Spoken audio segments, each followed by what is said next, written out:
Greetings, everyone. Welcome to the Power of Youth Self-Health Optimization Podcast. This is Sharon Clemments, and thank you so much, everyone, for joining us this evening. We have a special guest this evening. We have Ethel Paris.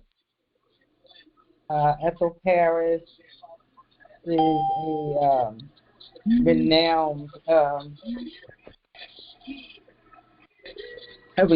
Angela. Ayurvedic practitioner,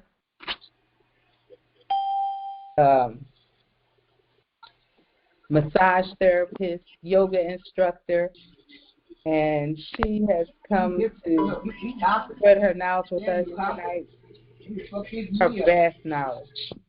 I'll tell you a little bit about her. Ethel has been in the trenches since 1976. She started her practitioner journey. And she joined an organization called the Fivefold Path, a semi-ashram in the heart of North Philadelphia, where she became a devotee of the Parama Shri Gajanana.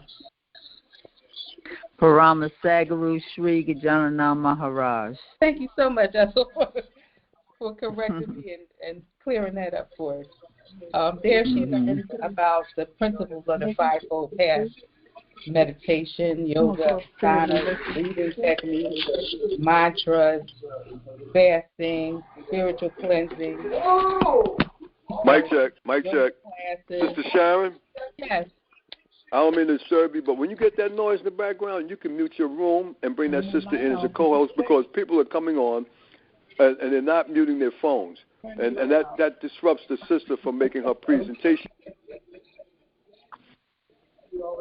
Okay. I'll take some of that. I'm trying to meet everyone. Come on. Go ahead.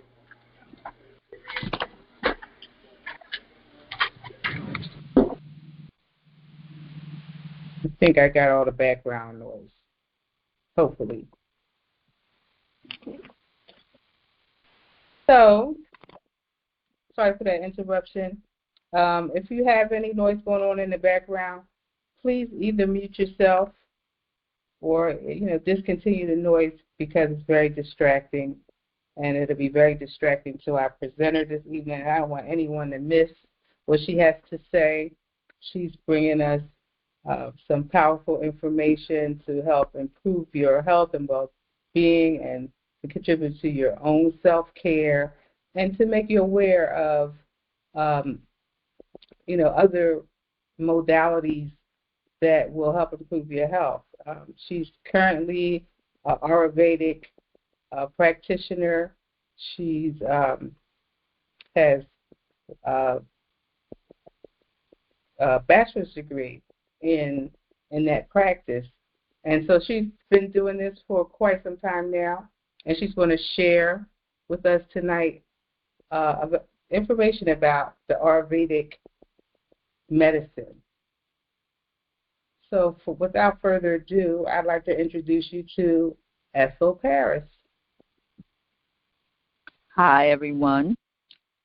I like to start off with what Ayurveda is, because a lot of people don't know what it is, and it's an ancient science that's like 5,000 years old, and it comes from India.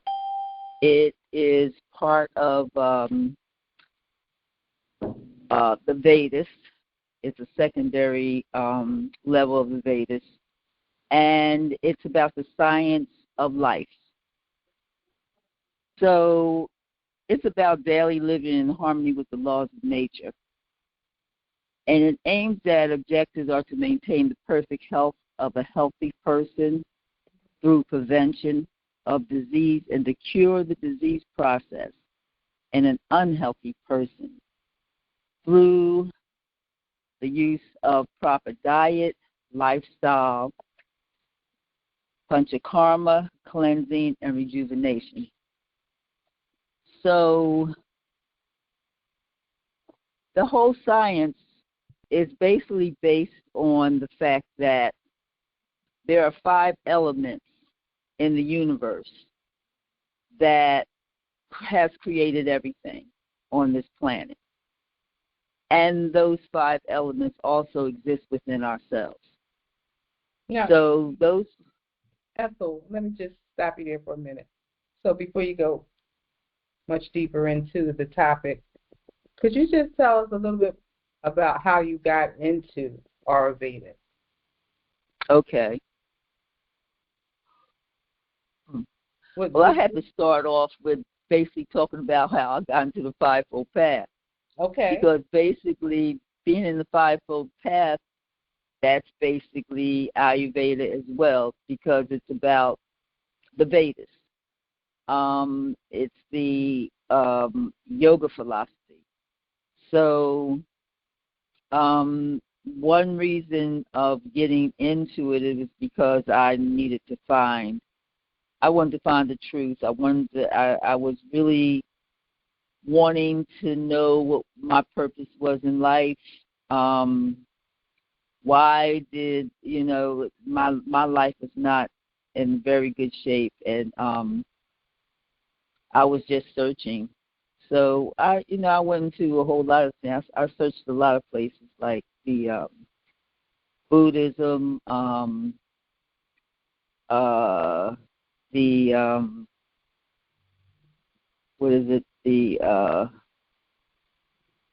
Muslims, the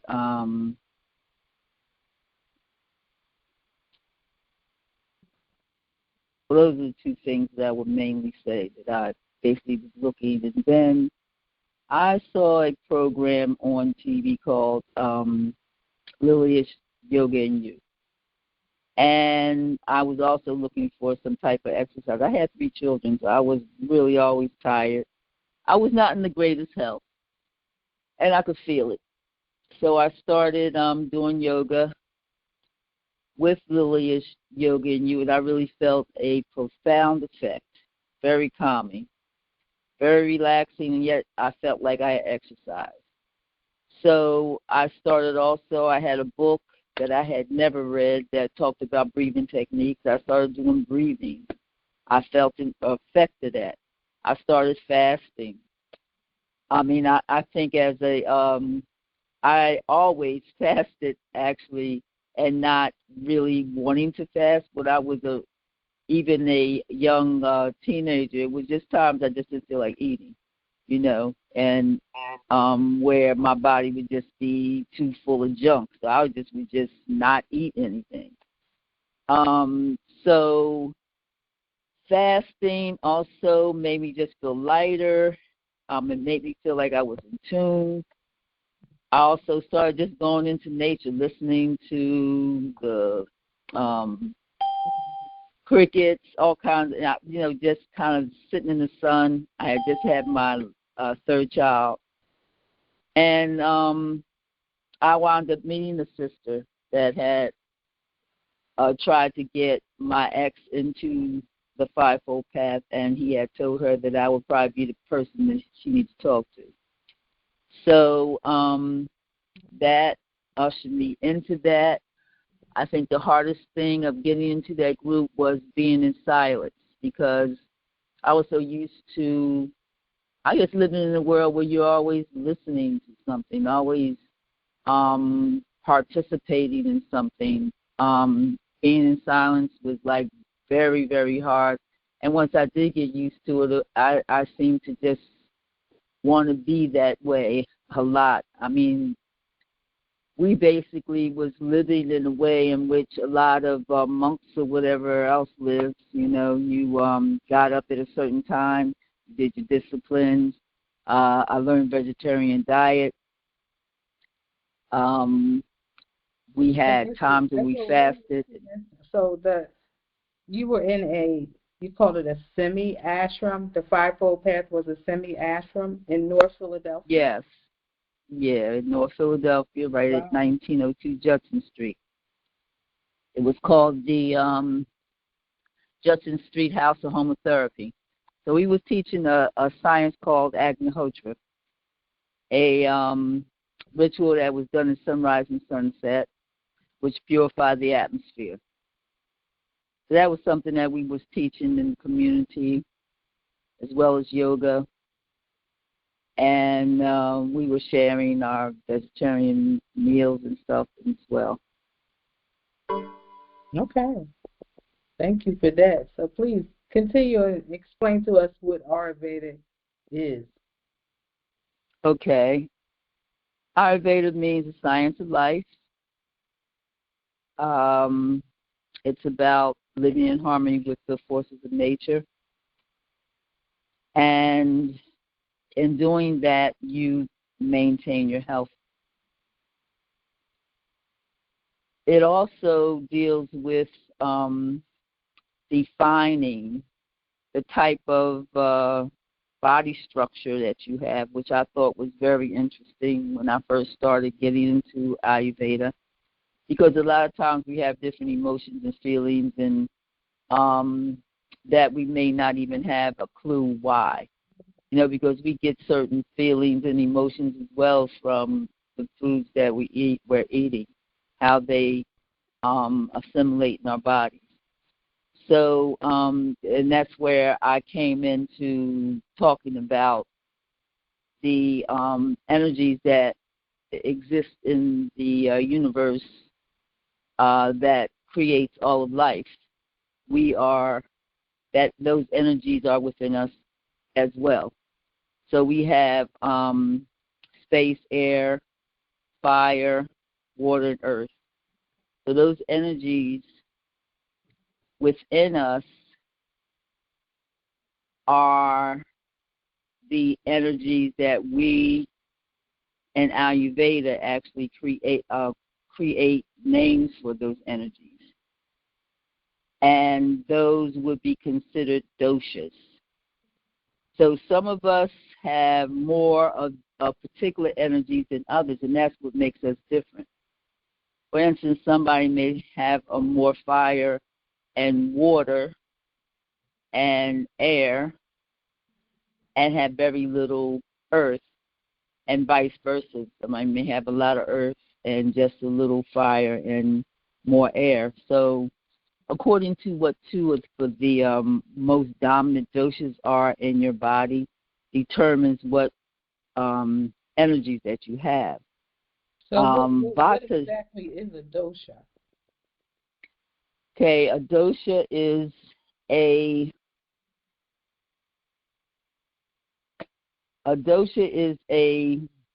energy field, consciousness that runs through the body. Mm-hmm.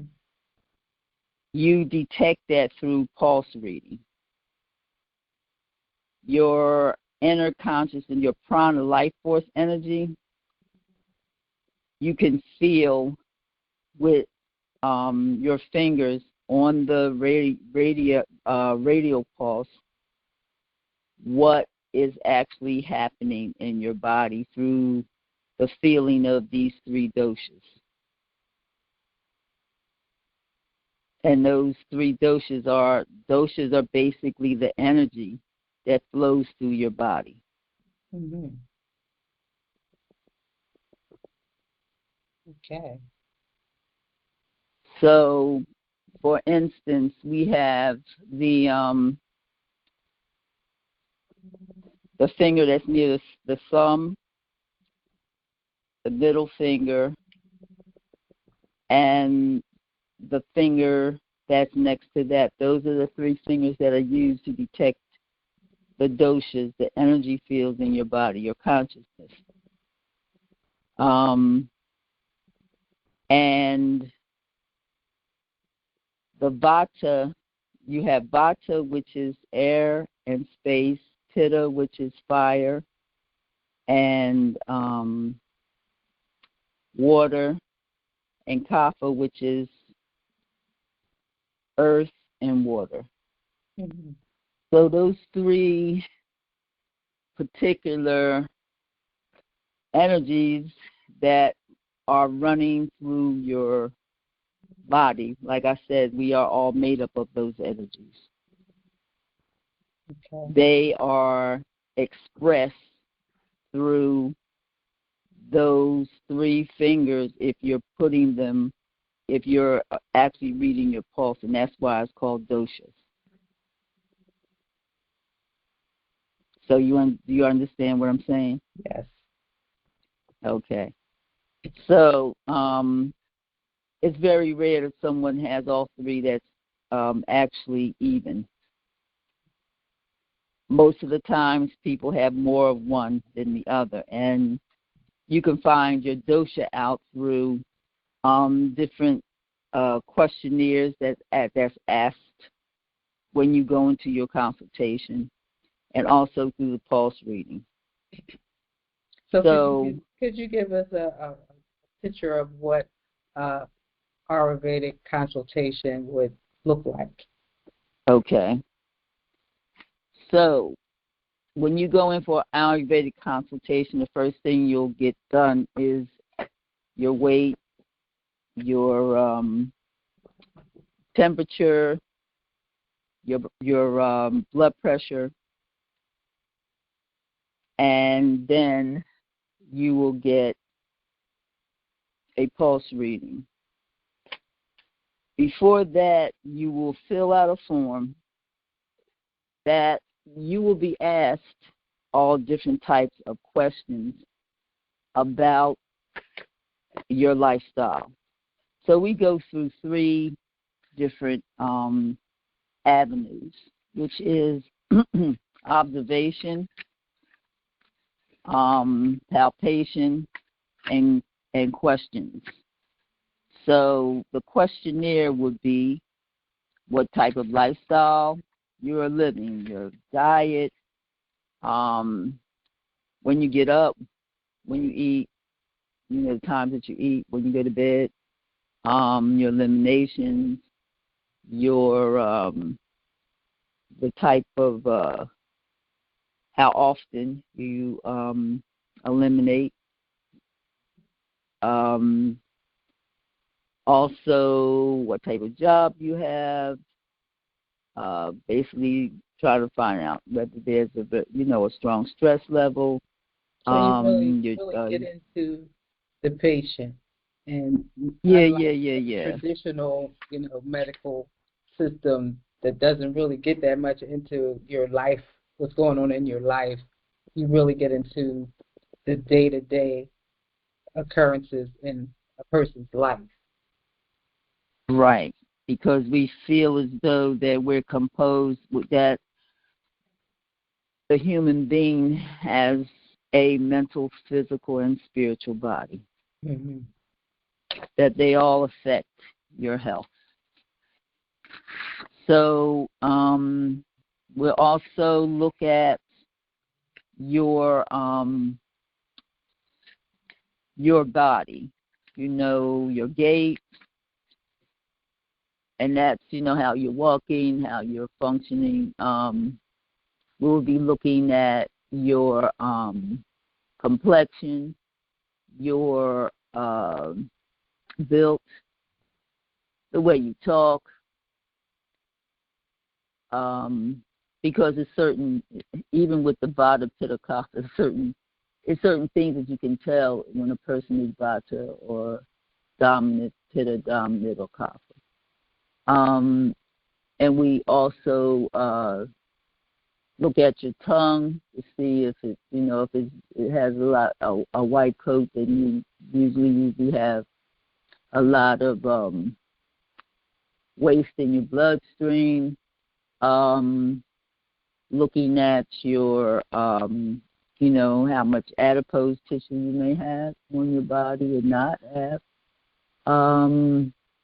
So we observe certain things as well. Thorough. It sounds very thorough. Mm-hmm.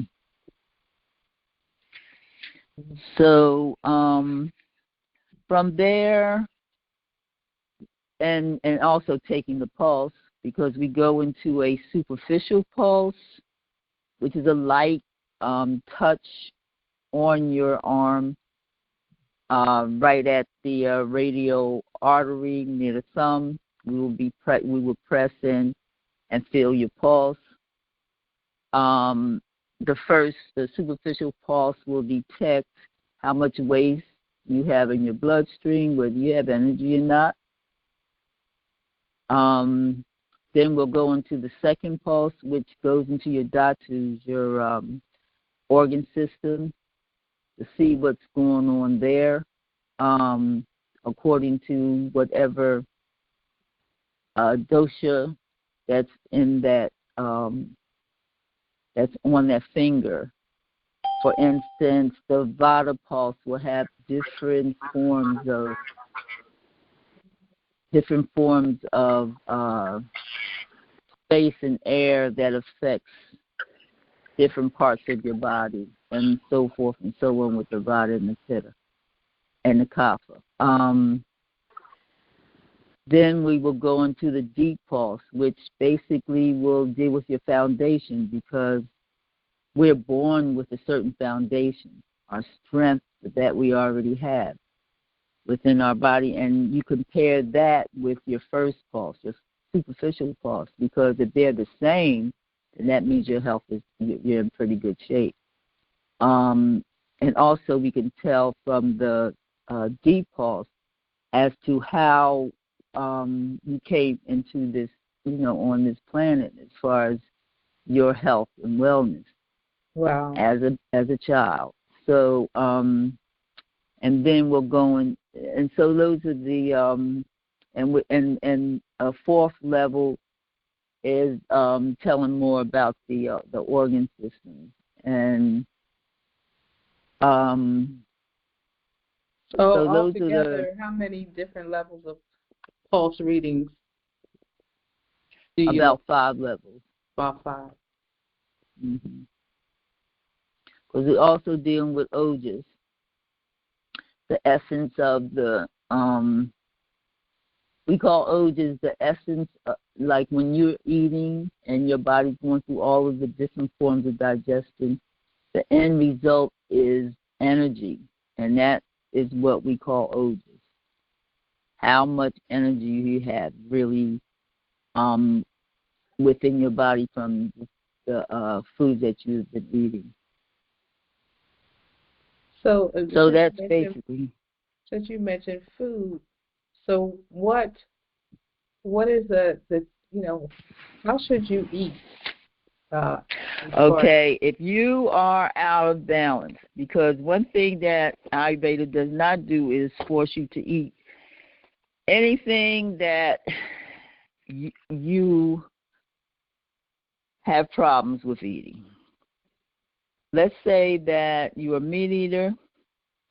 We will try to lighten that up, give you suggestions, but we will not tell you what you should and should not eat. So, and the only way that we would basically give you things that you should eat to bring your body into balance. We would try to work with what you're already eating, not telling you that you can't eat anything of what you're used to. We basically take people through their own, through stages. Some people, some people have no problems with maybe going right into the diet, and some people may have problems with that because everybody is not able to maintain the same level of commitment. So if a person is out of balance, that we can usually tell that again from all of what we've done, then we will give them a diet. We will give them either a Vata diet, a Vata pacifying diet, a Pitta pacifying diet, or a Kapha pacifying diet, or a comprehensive diet. Or we would give them, if they have 2 doshas that are basically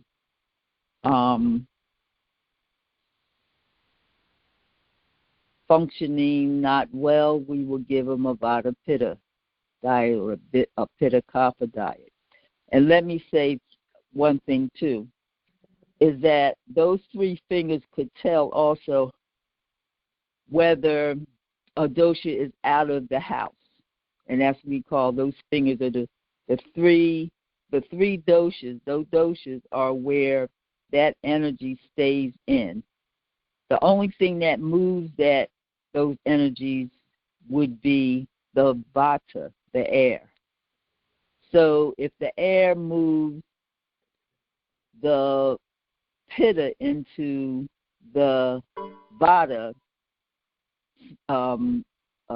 finger, you will feel heat there. You will feel heat because heat is in the pitta finger. And so it would be out of the house spreading into the vata or spreading into the kapha. If it spreads into the vata, it will cause a lot of heat in the body. It will change the way that they eliminate. It would change their attitude. It would change a whole lot of things about that person. And you could see it from, the observation. So if a person is out of balance, they would get a diet that would put them back into balance. And what would that consist of, maybe, for example? Okay.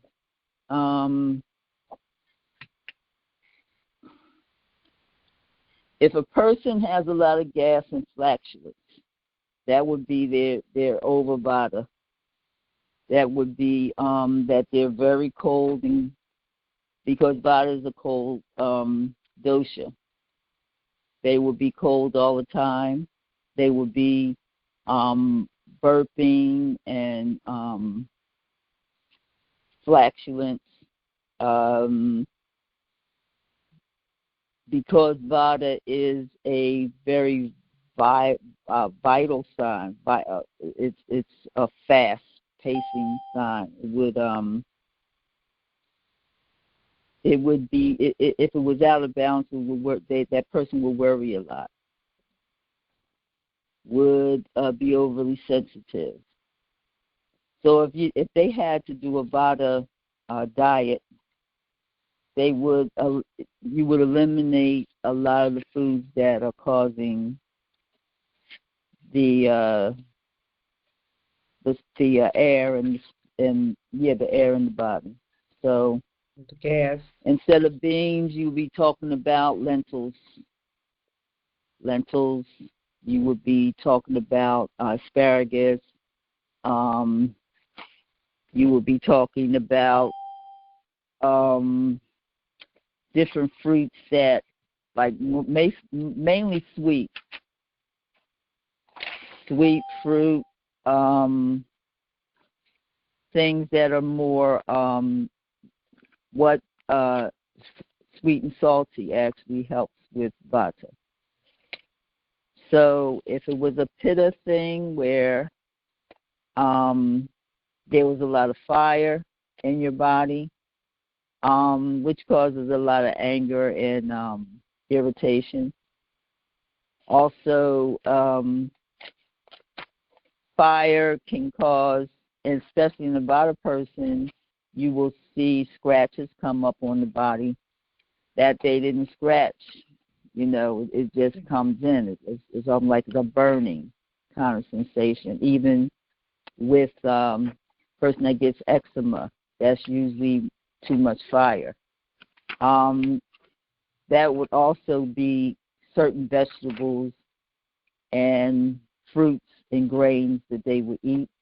One thing that would be very important is that they follow a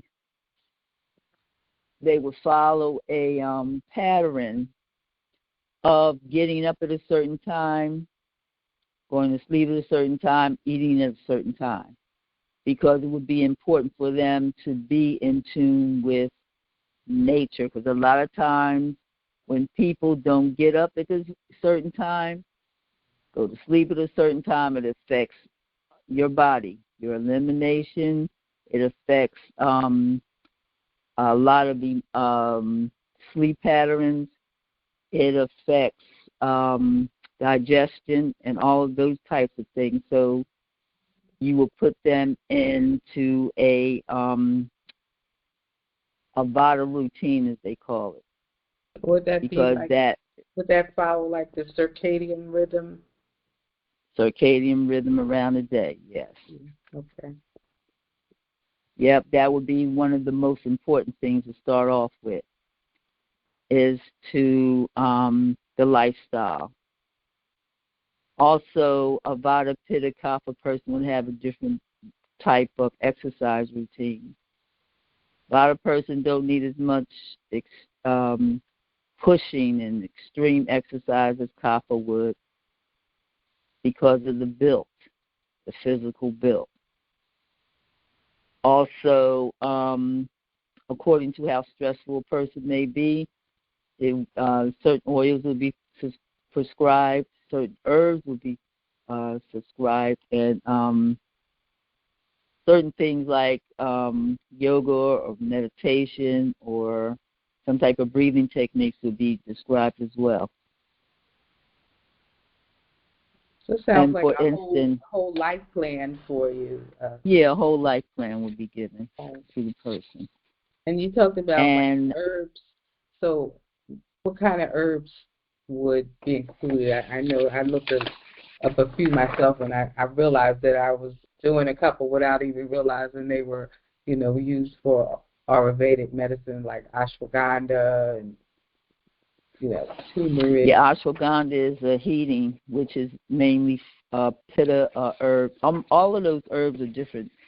They, some of them are strong for strengthening the fire aspect, or calming aspect, or eliminating toning. Triphala, for one instance, is something that Ayurveda recommends all the time to kind of like tone the digestive system,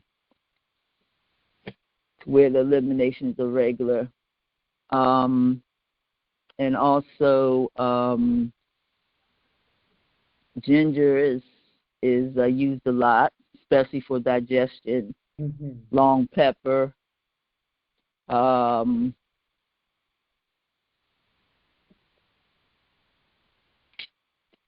Yes, a lot.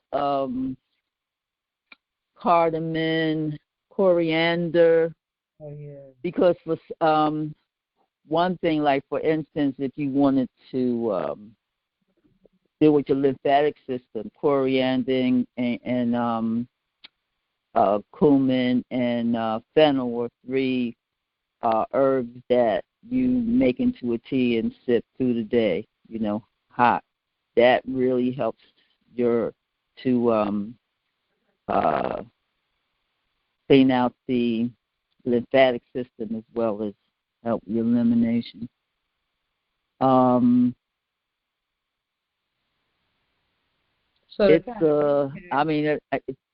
Personally for me, I think that it's really good to keep in mind herbs that are closer to your own continent or in your own space, because I think that they basically help you even more. For instance, Triphala, you can also get several herbs that are really good for toning and elimination as well, that are regular herbs for that's like dandelion and you got fennel and peppermint and burdock and basil. Those kind of together also help with elimination, but and help with toning that. Also, eating at the right time. also is very helpful for maintaining your eliminations, like making sure you get up by 6 o'clock at least. Because what Ayurveda does as well is that even with your circadian rhythm around the day, at certain times of the day, that's more vata, that's more pitta time, that's kapha time. Vata time is 10 to 2. Pitta time is from 2 to 6. Kapha time is 6 to 10. So it's important to get up at Vata time because like they say, at 6 a.m. with the influence of Vata brings vitality and freshness to the mind and body, removing dullness due to sleep and facilitating normal Vata functions such as bowel movements. So it's important to be up by 6 o'clock. Sleeping late into Kapha, and that would be 6 to 10, going after 6 o'clock to 10, means that the influence of Kapha dominates the mind and body when the individual wakes, creating heaviness, dullness, and sluggishness, and reducing the effectiveness of normal digestion and metabolic function. I'm sure that you probably have experienced that. I know I have. Yes.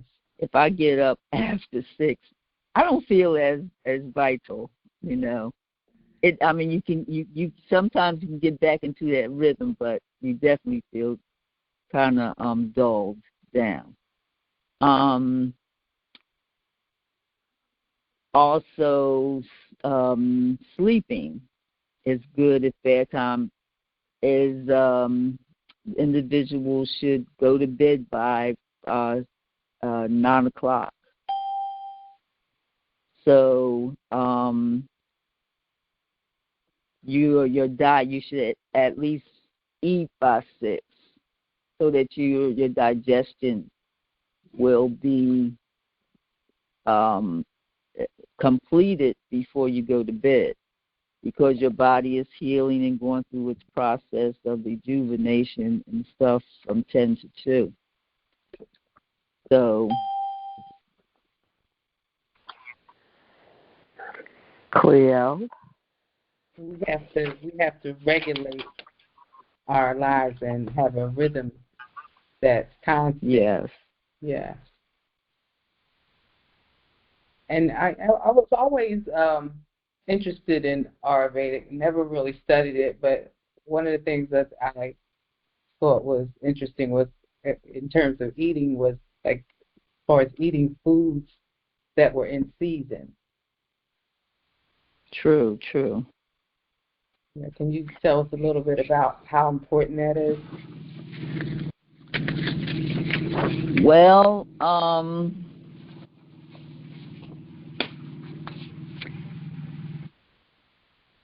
eating foods in season is almost like, I guess, just being in tune with nature. Mm. You know, at certain times that your body needs to have certain foods. You know, you say that in the summertime, it's good to have more fruit and salads and vegetables and eat lighter. And then the winter having more grains and you see that with the growth in the earth. I mean, in seasons, there's certain foods that grow and certain foods that don't grow at certain times. Right. Yeah, because today we have so many fruits and vegetables. We have options. Imported from other do. places, and they're not seasonal for this area where we live right now, in the northern part of the country, so the northeast part. Well, they do say another thing Ayurveda says that you shouldn't. You should buy things that are grown close to you. So that's why it's really important to have your own. I guess, to buy from, because we have a lot of farm, like community farms that are existing now. Mm-hmm. You know, having foods that are grown close by, Right. or even in your backyard is a plus. Right. So what about healing? So how do we use this medicine, this Ayurvedic medicine, to heal from disease? We have so many diseases in our society, right? You know, in America, especially heart disease, cancers, diabetes, high blood pressure, all these metabolic diseases and autoimmune diseases. How do we apply Ayurvedic medicine to heal our bodies? Well, I think one way to start is really living with the rhythm of the sun. I mean, that's a healing process in itself. You would definitely feel much better, and your body will function much better. A lot of diseases come from us treating the body in a bad way for a long period of time, eating foods that haven't been good for us for a long period of time. So, in a lot of illnesses, it usually you have to stop eating certain things. Coffee is one of them that people drink a lot, that can cause a lot of illnesses. And to get back to your health and wellness, certain things, herbs you have to take, certain foods you have to stop eating, certain foods you need to start eating. And you have to, it's about discipline. Mm-hmm. Being able to start moving more into a healthier and better way of life. Definitely discipline. Yeah, it does. It takes a strong discipline to do that. Another thing, I have a friend of mine that was going through kidney stones, and she had kidney stones, she had gallbladder, bladder stones as well, a gallstone. And so when I did read up on it, one thing with the gallstones, they was talking about eating proper food combinations. And a lot of people don't talk about that. And that's very important, because that has something to do with digestion. It has something to do with how much energy you're getting from your food. It has a lot to do with your eliminations and all of that. Well, give us some examples about of foods that don't go together, or some that do go together. Okay. For instance, fruit and vegetables don't go together. Mm-hmm. A strong starch and a strong protein don't go together. And so if you have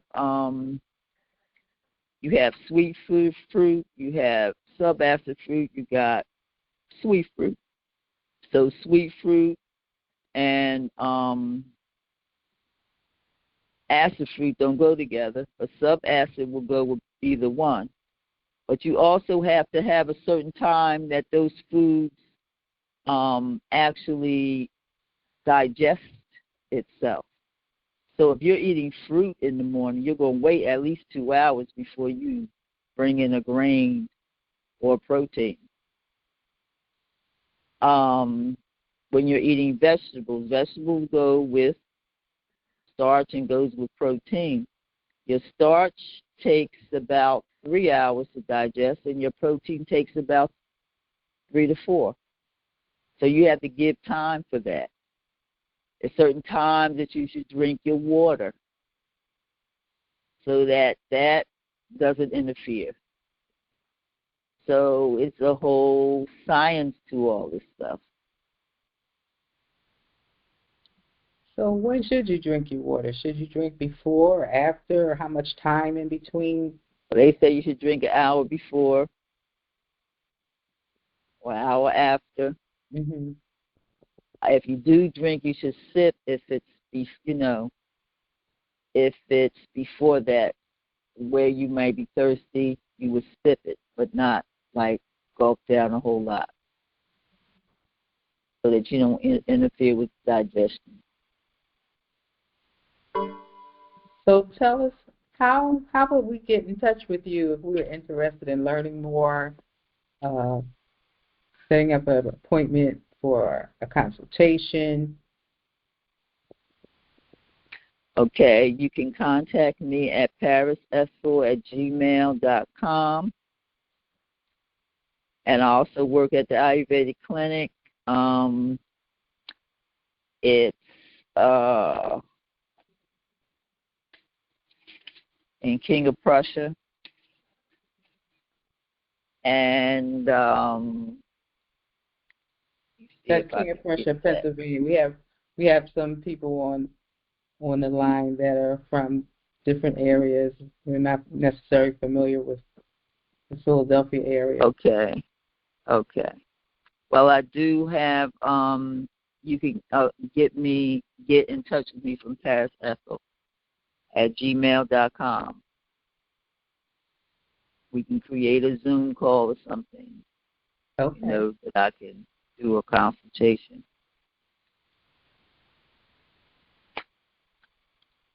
So I'm sure we have a lot of questions. So if you want to tell us something a little more, and then we'll open up the floor for questions. Okay. So, what else would you want me to go over? Well, you could explain a little bit more about, you said, the pitta and those different aspects of Ayurvedic. Okay. For instance, let's say that you took an assessment of your dosha. But I'm sure everybody's would like to know what their dosha is. And I'm just going to read a few things, even that we will be looking at if we observed you. Face complexion. Okay, do you have oval or thin, pale, or grayish complexion? That's a vata. Pitta would be reddish or ruddy complexion, early wrinkling. And the kapha would be fair, clear, glowing complexion. Mm. So Psychomotor movement. A pitta and a kapha. What'd you say? Pitta and kapha are somewhat like opposites. Pitta and kapha are somewhat like, all of those are actually opposites. Mm-hmm. Kapha is more of a large frame, sturdy, plump, good large musculature, rounded and well covered with adipose tissue. Okay, you wouldn't see a lot of veins in their body. They're thick, and they tend towards oiliness. And a pitta person would be mentally, they would be purposeful, sharp, precise, and stable. Medium frame and musculature.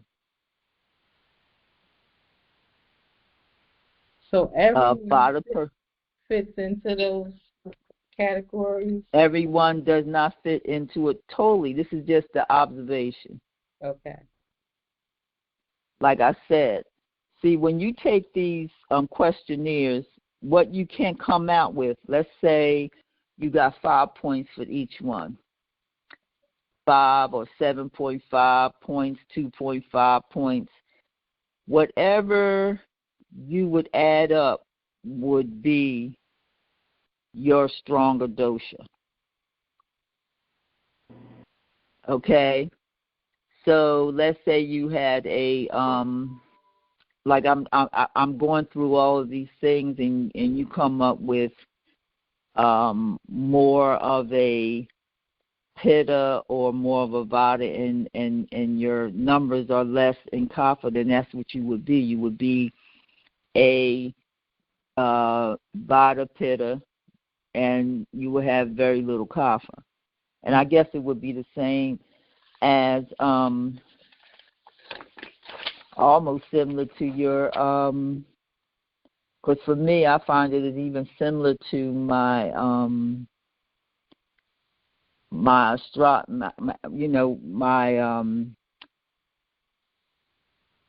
I guess astrology. You know, the fact that I'm Cancer and I have a lot of water and fire and air, but very little earth. And I find that even with my with this whole dosha thing. So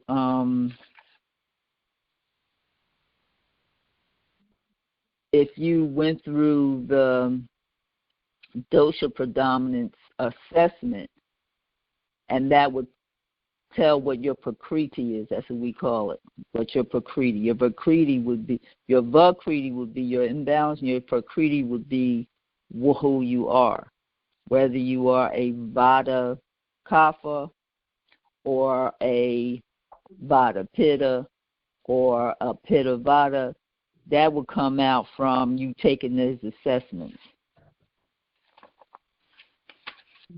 to figure it out from all the questions that are asked, like about your frame, about your joints, about your eye size, your tendons, your veins, your abdominal wall thickness, your skin quality, your temperature intolerance, typical emotional reactions to challenges, physical strength and stamina, type of digestion. So it kind of gives hunger. You to work from. Yeah. Yeah. Your hunger, eating habits, food capacity, fluctuations of body weight, energy level, regulation of bowel movements, all of those things would be that you would take a assessment on. Will kind of give you a clue of what your dominant doshas are. And according to what your dominant doshas are is what you should maintain. That's how you should be balanced with that. If you are out of balance, then something else is in those the doshas are moving into other houses. They're not staying in one house. When they're in one house and your pulse reads to be very calm, you have a very calm, balanced rhythm, then you're in balance. If you don't have that, and it's sort of, when you're doing pulse reading, you're actually getting into the consciousness that's going through the body, the life force energy that's moving through the body, and you're tapping into that. Wow, that's really so you can feel certain things, as far as how that person is functioning. Sometimes, because I've done my own pulse readings, and sometimes, like even when you're fasting, you can feel a whole different pulse. Or when you're just out of, like you're out of it, and you might be just getting back into trying to build your body up, you can feel the difference. Okay. So just one more question before we open up for questions from our guests. Someone who has been diagnosed with cancer comes to you. What would they expect?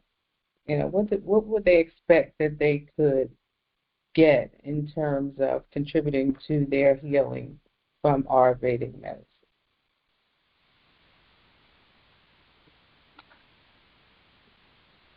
There are certain things that you will be told to probably not eat, and things you were told to eat more of. So they would be assisted to get into balance. They will be asked what type of, because one thing that Ayurveda does not do is tell somebody not to take certain drugs that they're taking. They will be given something as far as natural stuff to work with it, but they wouldn't be told to stop taking things that they have already, that the doctor has given them. Okay. All right. So we're going to allow someone to unmute who has questions for Ethel Paris. And we'll take our first question. As soon as you put it out there, we're open for questions. Do you have any questions?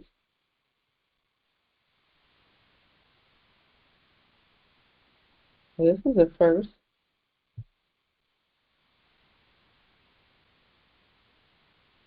Okay, well, we'll keep talking, and if you have questions, feel free to chime in.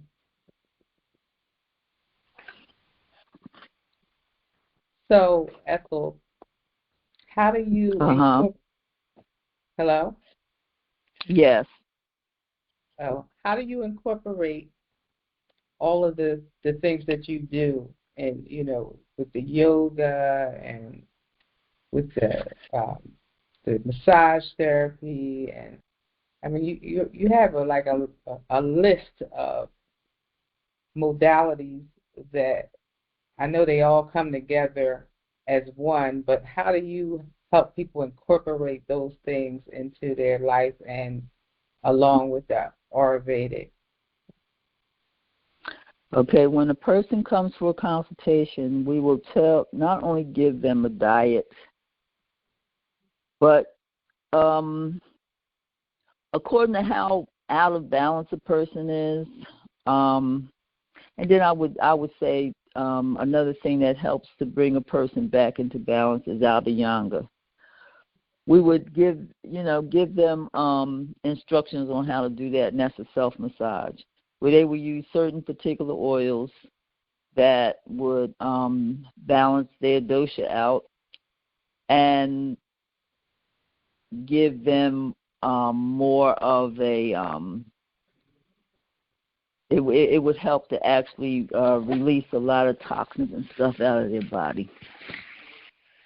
So that would be something. Go ahead. You could actually give yourself a massage. Yeah. It's called Abhyanga. The Abhyanga massage, in which you, for instance, about a person that's out of balance, you go according to your own dosha, which you already know that you are. About a person would use sesame oil.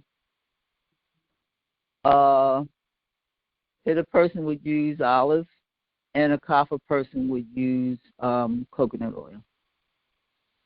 So you would heat the oil, massage your body from head to toe, first thing in the morning, and for about 20 minutes, and then wash. I usually take some of that oil off because it will clog your tub, and then wash and then wash down. What happens is that the oil actually moves through your skin and into the intestinal tract. So it helps to pull waste out of the skin and so that it can be eliminated. So it's a way to detox your body. Yeah, it's a way of detox.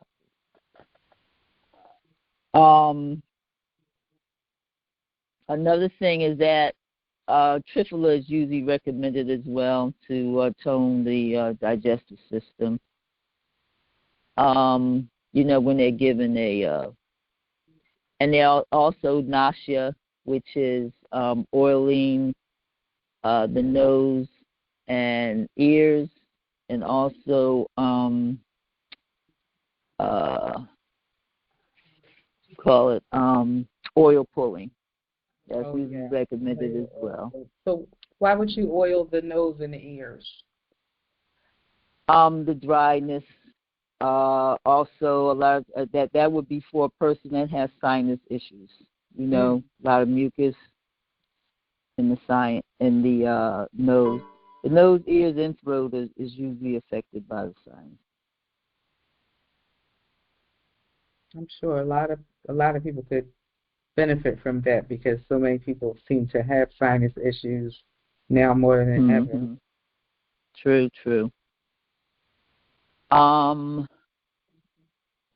again, the diet, the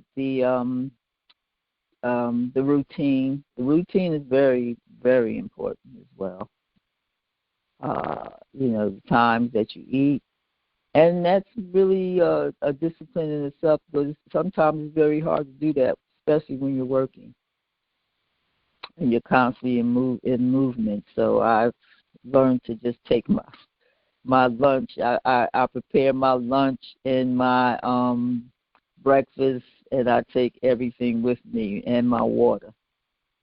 So that's something that it's all about discipline. It's lifestyle. You have to create a lifestyle that is in benefit for you. When I get up in the morning, I usually go through that process of limiting, scraping my tongue.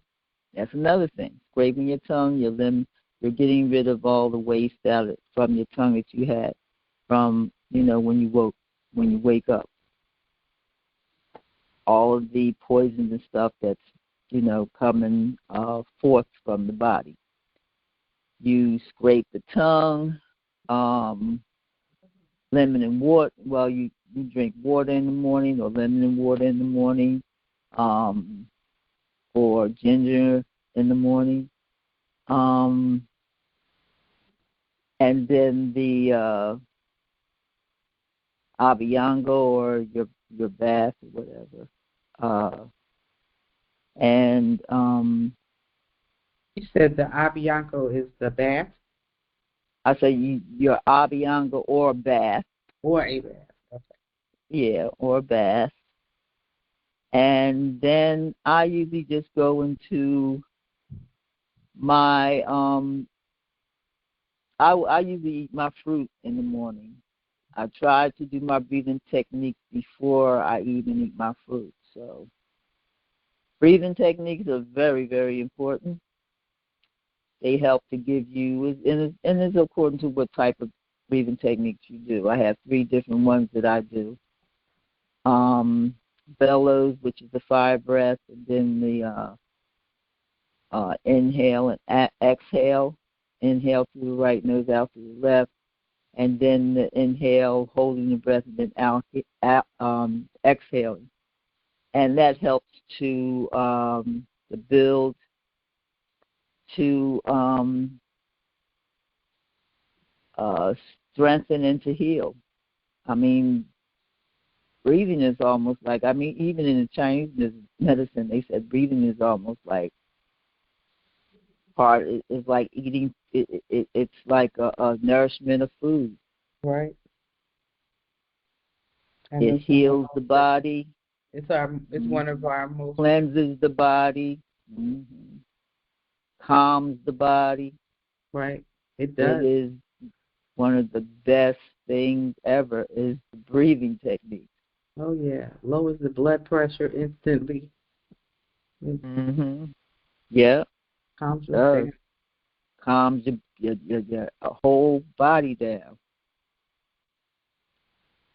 And it helps specifically before I go into meditation, because when you're getting up and you're getting everything ready, sometimes I just feel like doing that so I can just calm it down, get into, my yoga program, and then go into my meditation. And that's one reason why I kind of try to schedule my work in the afternoon, because morning time is where I can do just everything that I like doing. And again, that's me. And in Ayurveda, everybody is different. Everybody's not the same. Some people have more energy in the evening than they have in the morning. Or everybody has their specific time where they're up, where they like, they can incorporate certain things better in their lives. Some people may do it better in the evening than in the daytime. Sharon? Yes. Good evening. It's Yvonne. This has been a great Stanley conversation. Banks. Okay, we only have one person speaking at a time. No, he was just coming on, and the recording tells you to announce yourself. Oh, okay. Yeah, so I really appreciate all of the information. I had two questions. One, if you could explain proper breathing. A lot of people take a deep breath and look for their chest to build up, but I heard that it's when you're taking a deep breath, your stomach is supposed to be expanded and retracted. That's where the breathing is, if that's correct. And also, how do you feel about diet and blood type? Thank you. Okay. That is correct about the breathing. You breathe with your abdominal area, no doubt.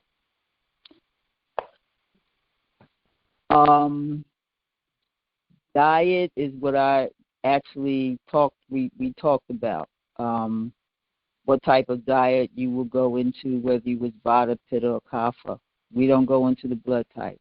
We go into the energy that's flowing through the body that's more dominant in that person.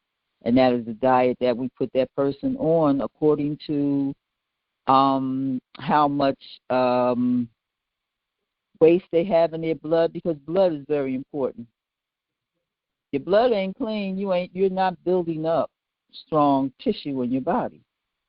You're building up weak tissue. And I don't know if other people have been aware of their body, but I have. And certain times, if I eat messed up, or I had wrong combinations, or I eat foods that haven't totally digested like they should, my muscles get weak.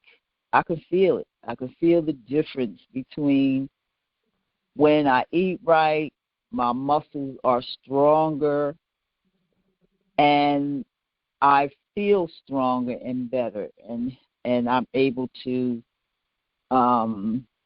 function better. So blood is very important as far as it being clean and without waste, because it builds up all those tissues in the body are developing while you're sleeping from your foods that you've been eating. And you get up in the morning, if it's undigested food, and that's another thing with the food combining.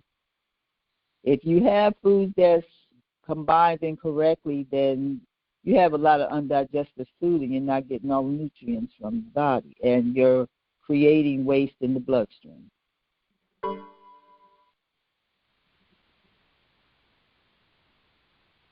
Did that answer your question? Yes, thank you very much. Thank you. Okay, we're open. Do we have any more questions?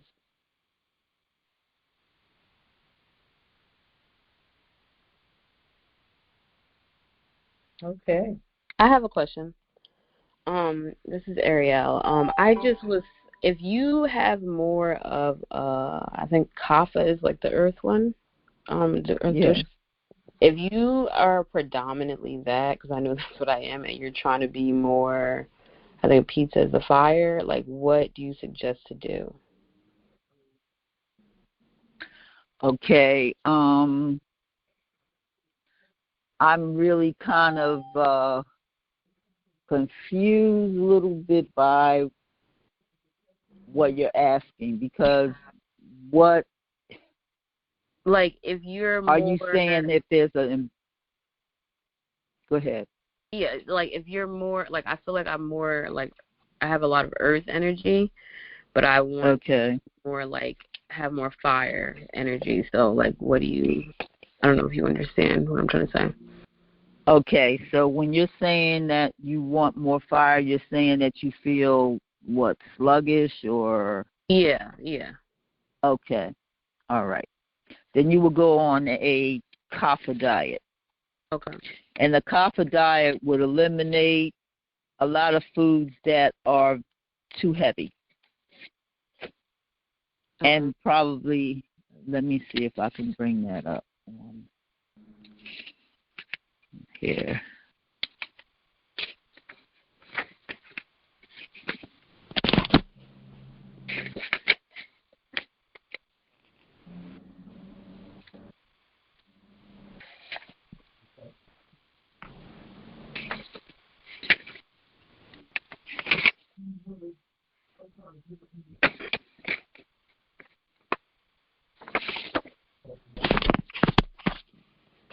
Okay, a kapha diet would be generally a lighter diet, dry, warm food, warm drinks. And another thing, cold is not good.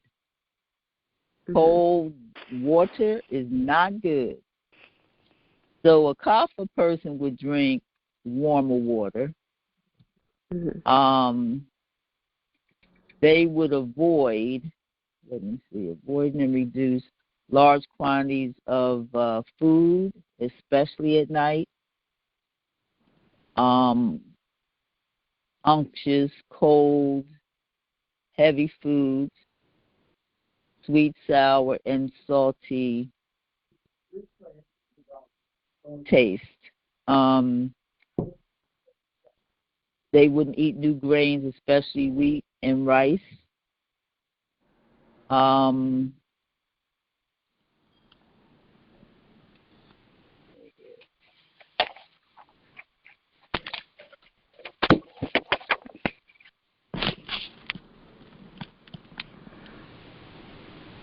Nuts and seeds would be reduced.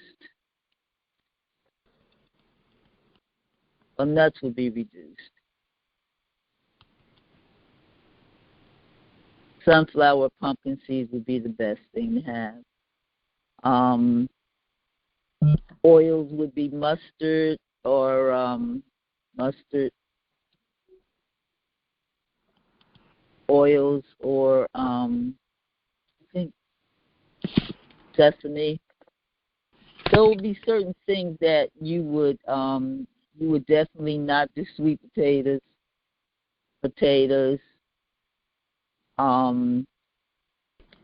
or yogurt, cream, or butter.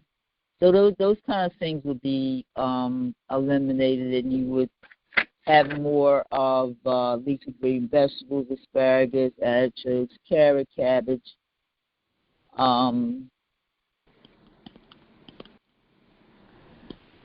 butternut squash, broccoli, celery, peas, peppers. So those are the kind. That would be an example of what your diet would look like. Fruits would be pomegranate, grapes, and persimmons, cranberries, papaya. So, and also they recommend I think the cereals would be barley, millet, buckwheat, rye. So that would be an example of getting rid of like balancing out the kapha.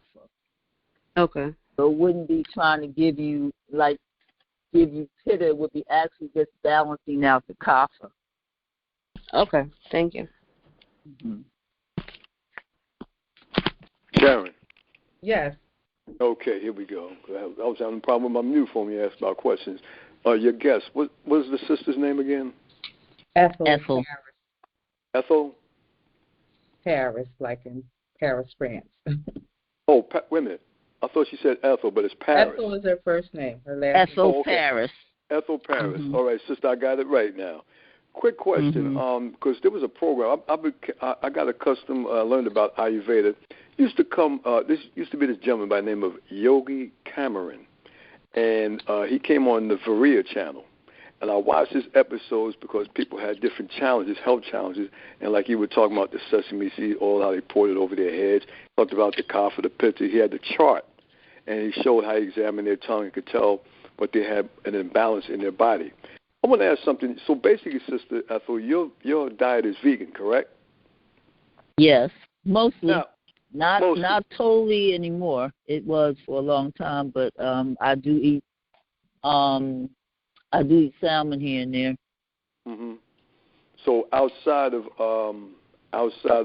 basically a vegan-based diet, you have a salmon every now and then. Is that your other choice outside of vegan? Okay. The reason why I asked is because I got turned on. Well, I've been plant-based now myself for 11 years. You probably have been at it longer than myself. This August 40-something. Whoa. Yeah, I've been 40-something. Well, we have Brother Rashad. He's a brother. He's our resident naturopath. He's been over 40 years plant-based. But God bless you, sister. I want to ask you the ghee. I tried that a couple of times. It has a wonderful taste to it. So if you call yourself a plant-based person on a strictly vegan diet, basically can't have ghee, right? Because that's clarified butter, correct? It's clarified butter. The fat is taken out. That's why it's considered clarified. So ghee would be, once it's clarified and it's removed from the butter, what is it known? But they give it the name ghee. So basically, what's left? Is if you're taking the fat off, what's left is the ghee without the fat, the butter without the fat. It would be clarified butter. So that wouldn't be considered dairy. So it's considered correct? No, it's not considered dairy. But I would say that it's medicinal. Let's say it becomes more medicinal. And I wouldn't say it's not considered dairy because even when you do panchakarma, which is a way of cleaning out your whole system from the skin to the organ systems to the arteries, all that stuff, they say if you have issues with your blockage of arteries, then you should do flaxseed instead of ghee. Yeah. So that is, Ayurveda will say that, if you have problems with having, problems with your arteries and stuff, you should not use ghee. Oh, okay. Because when Yogi Cameron explained the benefits of ghee, he mentioned how it strengthens the bone. Okay. Okay. I wouldn't say that it don't, but it also still, it still can cause, it can still cause cholesterol. It can cause problems with cholesterol if you already have it. You know what I'm saying? If you don't have it, that would be a whole nother thing. But if you have problems with having too much cholesterol in your system, it would not be good to have ghee. Okay. And one other thing says, you're talking to the CEO of the network. I have given 3 different shows to a visually impaired and 2 blind brothers and sisters up here. Maybe Sister Sharon could bring you back, and you could do a segment on eyes in the forum of Ayurvedic, because we have an eye care show up here on Wednesdays. You might want to come back and, like you said, everyone's different. Even Dr. Sabi taught that. We're all different, but we're all equal. So you might want to come on and talk about the eyes, because it might be a hit or miss for some people, and they might be missing more than they're hitting. All right, and I'm sure maybe the Ayurvedic remedy could be something for the eyes to help improve vision. Because I remember you said something about eyesight earlier. They do have certain things that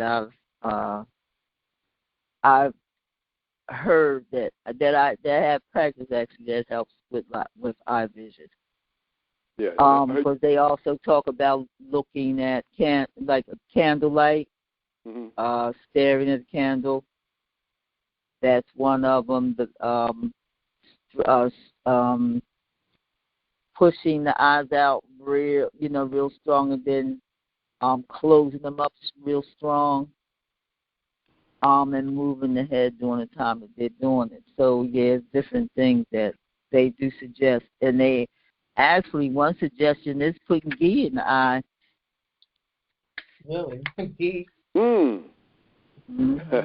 It says, just to share with you, there was a gentleman who came on, Brother Sachin and Brother Garcia, and they talked about from the Amazon. There's a herbal remedy called Sananga, and the Sananga, because I purchased some. It's in mild, medium, and high.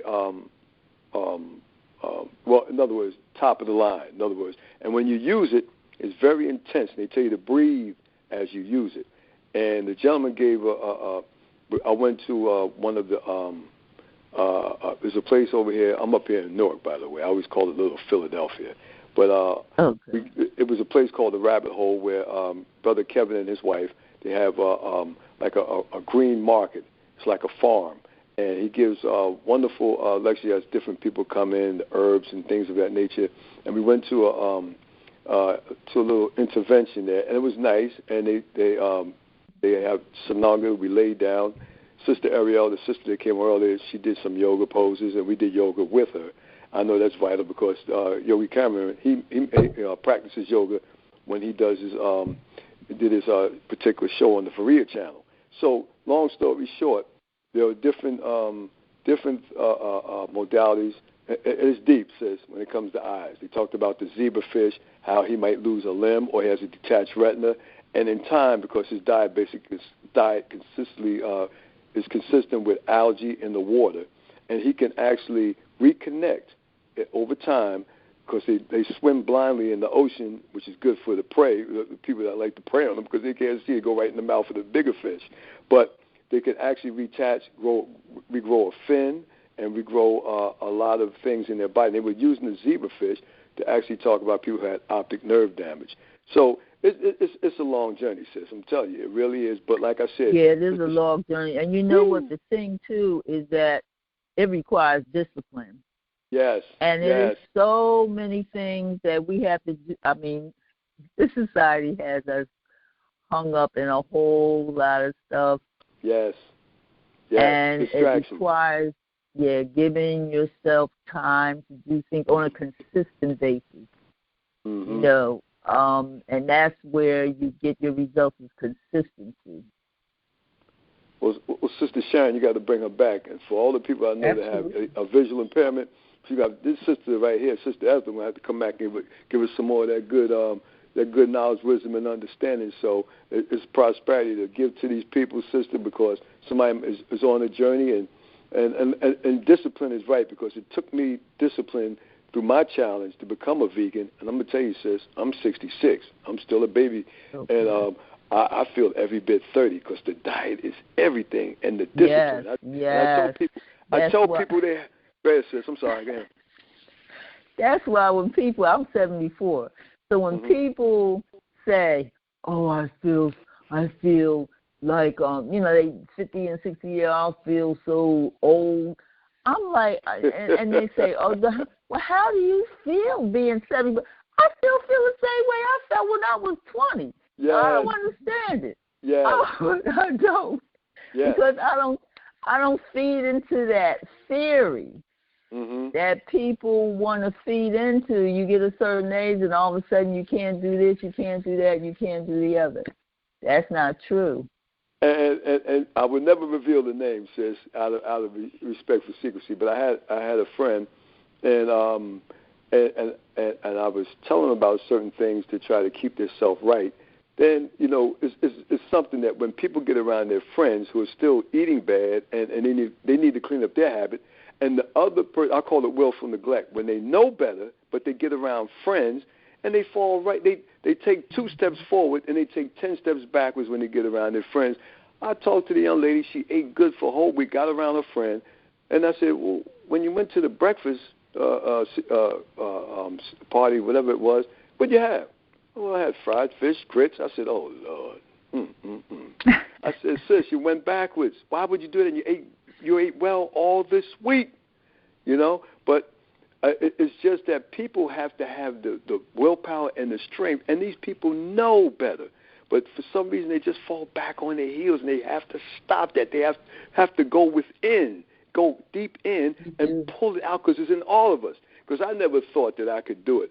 I wish, sister, if I had people like you around me when I was in my 20s, man, I'd be right up there with you with that 40-plus, 50-plus year of being straight vegan.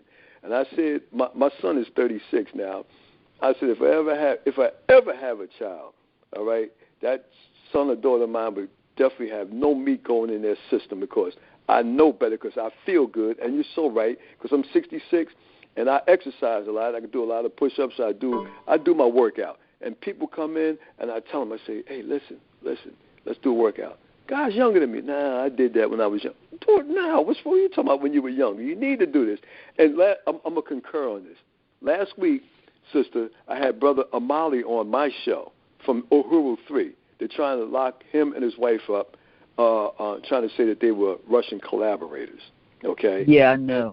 And they're trying to, I had Brother Chairman Amali on last week with Uhuru 3.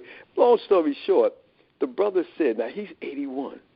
He got up there and he said, well, and I talked about that. He said, brother, that's very vital right there. And then he said, at 81 years of age, sister, now check this out. Everybody's different. Honestly, everybody can't do it.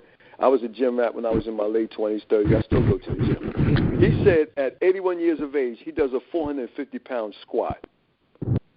I dropped the phone when he said that. Okay?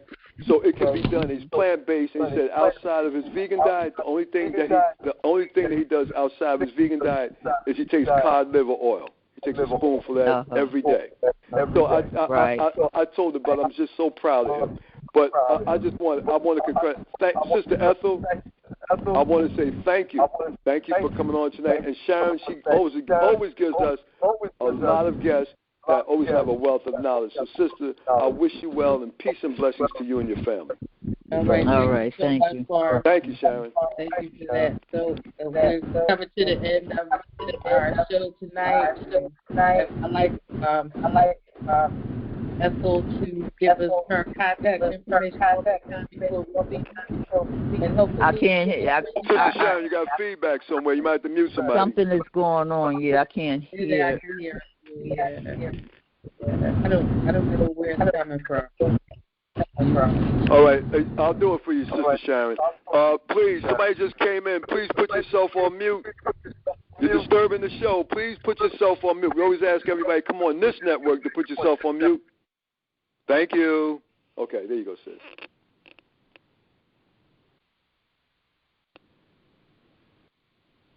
Sharon? Uh-oh. I wonder if Sharon, can you hear me, Sister Ethel? I can hear you. Uh-oh. I hear you. Oh, there you go. Okay, there she go. Okay. So that email address one more time?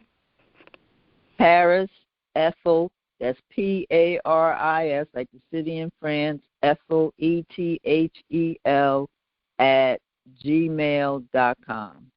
Okay.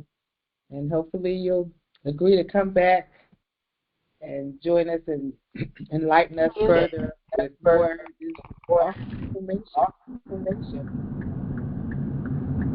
I know who that is. Please put yourself on mute. Sounds like Sister Ibane. Thank you. All right, so that's it for us tonight. We'll be back on February 3rd 8:30 p.m. So we'll see everybody there. All right. Thanks for having me, Sharon. Thank you so much, Ethel. Thank you so much. Thank you, Ethel. Thank you, Sister Sharon. All right. Have a good night. Peace. Peace. All right.